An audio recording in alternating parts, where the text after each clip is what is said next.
That's right, Phil. Microsoft has finally unwrapped its long-rumored, long-awaited, and long-worked-on Office 365 for the iPad.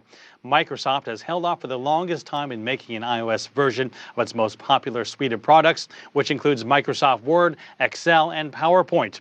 This, of course, means Microsoft is offering software on the platform of its biggest rival, Apple, and it showed off what it appears to be a very slick product, one that has all the features, including some special features created specially for the iPad. That also includes touch features, some which are not even available on Windows 8 devices yet. This new strategy marks a change in course for Microsoft under the new leadership of Satya Nadella, who has been at the helm for just 52 days. His vision is to make sure that the more than 1 billion users of Microsoft Office have access to a quality version of Microsoft Office on whatever device they choose. The fact that anyone who's an Office 365 subscriber can get access to those beautiful applications on the iPad and do more is definitely the news of the day. But you can expect us, our commitment going forward is to make sure that we drive Office 365 everywhere. So that means across the web, across all phones, across all tablets, across PCs. That's our real commitment to Office 365 everywhere.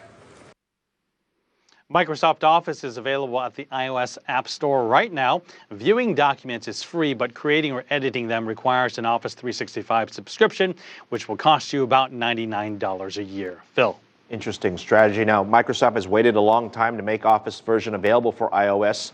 What's their strategy here, Mark? Nadella did go into great detail as to why Microsoft was doing this, but certainly did not explain why Microsoft did not do this any sooner. But Microsoft put this off for quite some time as they released Windows 8, perhaps hoping not to cannibalize sales of Windows phones or its Surface tablet. It seems the new leadership came to the realization that the iPad is going to be king of the tablet world for some time to come. It's just too much of a revenue stream to continue passing up. Many analysts have been estimating that Microsoft could pull in about $1 billion in revenue from Office on the iPad per year. And I just checked data from App Annie's rankings, and already in the US iOS App Store for iPad downloads, get ready for this, Microsoft PowerPoint is number 4, Excel number 3, and Microsoft Word, it's now number 1. Tim Cook actually sent out a tweet to Nadella saying, "Welcome to the iPad and Office for iPad." Nadella tweeted back to Cook saying he was excited to bring the magic of Office to iPad customers.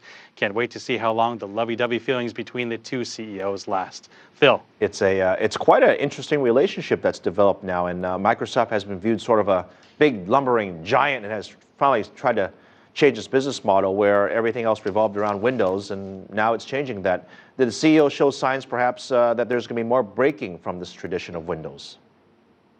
Well, in his opening remarks, he said that today marked the beginning of an exploration. His predecessor, Steve Ballmer, certainly had a different view of things and had a lot of criticism because he didn't delve into the mobile world soon enough. Well, Nadella hammered on the message that Microsoft was going to make sure that its products were on all devices, and that anybody that used the software could basically come to the table all the time. He brought up the term BYOD, or you bring your own device, everybody coming into meetings with different devices, and what are you going to do when you can't work on the same thing? This will hopefully solve that solution. Another thing that it does is steer customers and take them and lure them into Microsoft's ecosystem, which is their OneDrive system.